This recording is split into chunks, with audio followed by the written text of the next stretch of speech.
Let's talk about different sketch colors in CATIA. The first sketch color, white. White color means your sketch is underconstrained. Consider the circle in front of you. As you can see, the size of the circle is defined, however, the position is not constrained, and so I can just click on the center of the circle and drag it wherever I want on the screen. So underconstrained. Now consider the same circle, but this time I'm going to define the position of the circle with respect to x and y axis. And as you can see, the color changed to green, which means my sketch is fully constrained, and I can't change anything by simply clicking on the center and dragging or changing the size like this. It is fully constrained. Now imagine I create a fixed point at an arbitrary location, and I try to define the dimension between the point and the center of the circle. As you can see, I get this purple color, and this means that my sketch is overconstrained. I simply can't define the position of the circle from the origin and also from the fixed point. It needs to be one or the other, because these two dimensions basically battle each other. Now consider this fully constrained triangle that you see in front of you. If I change one of these dimensions to, let's say, 150, as you can see, the color of the sketch is now red. This means that the elements are inconsistent, and basically CATIA can't build the shape that you defined. CATIA can't physically build a triangle with sides 40, 50, and 150 millimeters. It's geometrically not possible.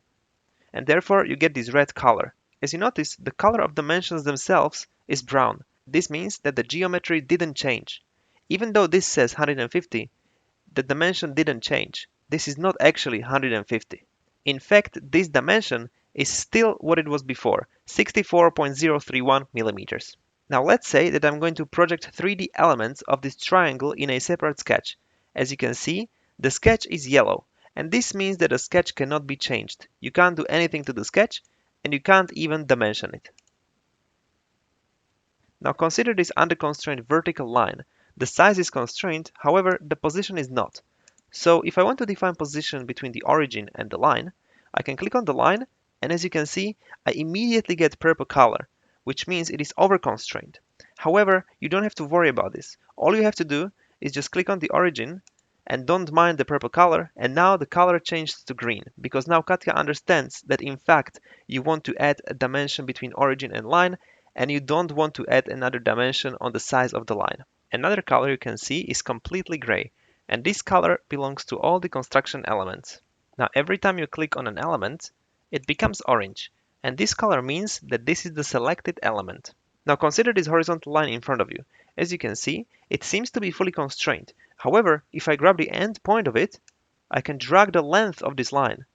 Basically, if you have a look, the line itself is green. However, the point is gray. It is very tiny, but the point is gray, which means it is not constrained. All you have to do is add dimensional constraint, and you will notice the point at the end is now green. So now your sketch is fully constrained.